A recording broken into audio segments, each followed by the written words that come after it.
Thank you, April. I'm sitting on the side right now, just knowing I'm about to come up. And here's an interesting thing. If you watched that just now and you didn't feel something, I'm not mad at you, by the way. But I think this is part of the problem, part of why representation on all levels is important. Because there's a high probability you've never seen a symbol that causes actual pain. Actual pain. Knowing what that is, and how many times I've seen it, and how many times I've had to have a conversation with the person wearing it proudly, and how much it hurts, and they have no idea.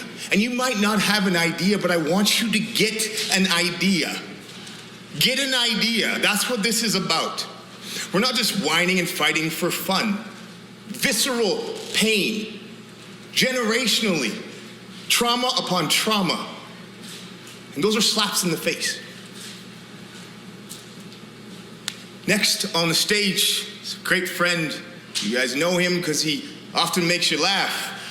But he's got a heart of gold and a crazy brain. And I'm excited to put Sterling Scott on the stage so he can share with you his pain. What's not supposed to rhyme.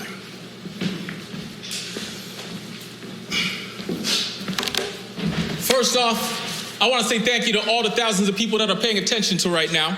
I appreciate that you guys are coming together under one umbrella of being tired, of being sick and tired of the fact of all the innocent people that are dying. But let's be realistic. The simple idea that we have to put on this protest is ridiculous. We're literally asking people, can you stop killing us? And they're saying, but wait. How ridiculous is it that we are desensitized to the point where we can watch black people die and, like Jesse said, share that? It's out of control. And a lot of people come on my timeline and they say to me, well, Sterling, what can I do? And it's interesting because the white people and black people on my page both have the same question, but both pose it in different ways. When I get white people on my page, they are aggressive, like, what can I do to help? But my black people, they look at me like with hopelessness, saying, well, what can we do? A lot of people don't even like the idea of a protest or a rally. Nothing's gonna happen. You're gonna go up there and talk and no change will ever occur. Well, that's gonna end today. Because a lot of people that ask me, what can I do? Listen, because I'm not just talking to white people. I'm talking to all people of colors.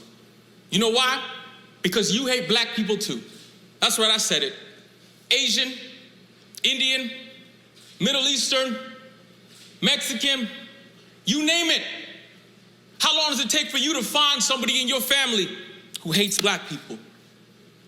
How many times have you heard the narrative that we're lazy, that we're violent, that we're stupid? And that's the problem. Because the narrative in your house is that we are not human. And as long as you are allowed to dehumanize us, well, then it's easy to kill us and nobody complains. You see, I'm here in Alberta and I'm fortunate enough to have many friends of many different colors. And you know what I found out that was interesting? How many white people didn't meet a black person for their first time in their lives and at what age they were at? Some of them were in their 30s. Some of them were in high school. And the only thing they ever knew about us was the negative stereotypes that they saw on television. And their parents and what they taught them on how to fear us, how to hate us. And so those are people who are sitting out there saying, why do you say black people, Sterling? And why do you not say people of color? Well, I included all those races, and the only one I left out was white and First Nations. White, you know why we're talking to you. And First Nations, I didn't put you in there because nobody in this great country of Canada has been more disrespected than the First Nations people. You know what I'm talking about, Edmonton. Every last one of you watching right now have heard the negative and dirty stereotypes said about both black and First Nations, and you said nothing. And now we're here today and you ask, what can we do? Well, it's quite simple. It's quite simple. It starts at home. It starts at home. Those of you who are truly anti-racist, truly asking the question on how can I help, it starts at home. It doesn't begin in the streets fighting with police. It begins in your Christmas dinner fighting with that weird uncle that says all kinds of things. You know what I'm talking about. How many friends of circles have you been at where they hear the N-word dropped and you go, it ain't that serious? But if it's not that serious, then how come it's perpetuated so much to the point that when we are dehumanized, they say, well, that's what they are. A do-rag doesn't make you a gangster, it just means he was trying to keep his hair nice. You know what I'm saying? When I walk down the street and you cross it, you fear me for robbing you, but you go into the bank that gives you malpractice loans and takes away your house, but you fear us. You talk about how police are not all bad. Well, how many black cops have knees in the backs of white children killing them? None. Why is that? Because we have no value to you. So if you want to change what's happening with us, it starts at home. It starts with your circle. It starts by standing up for us when we ain't there, when social media doesn't see you. But it doesn't end there. Let me talk to my black people. We need to work too. Yes, black people, we need to work too. You know why? We need to end that crabs in a bucket mentality. We need to stop holding each other down. We need to stop treating each other the way that they portray us. How many people that are black know and say things like, man, I don't want to hire a black guy because they're going to be late. How dare you? How dare you? The United States of America was built on the backs of blacks, and then when we're finished, you want to call us lazy. What the hell is your problem? We need to work together as a community, black people, build each other up. Give us strength. Why is it that in every neighborhood and every city I go to, you can find a little Italy, you can find a Chinatown, you can even find a Greek town. But whenever you find a black neighborhood, it's called the ghetto. This is the narrative we need to work together to change. And I know a lot of people right now are thinking about pride and all other kinds of things that are going on. Hear me out. I am not trying to tell you that your situation is any different or your situation doesn't matter. But listen to me.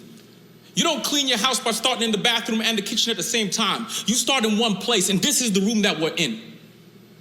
And if we can come together as a community for once, if we can come together as a community and fix this problem, well, then we built a community that can take on any problem.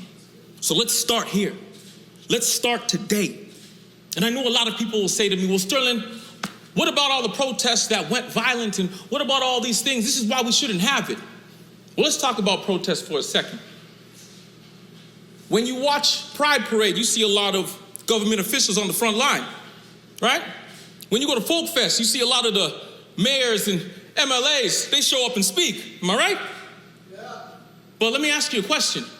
Kerry West, I hosted that. You know what I saw? 5 military police with firearms, semi-automatic rifles, walking through our crowds with children. With children.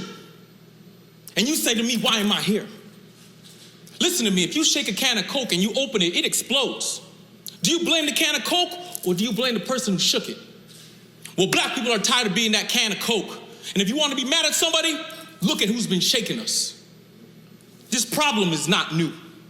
This problem is now being viewed. And that's how you can make the change. I'm out of here.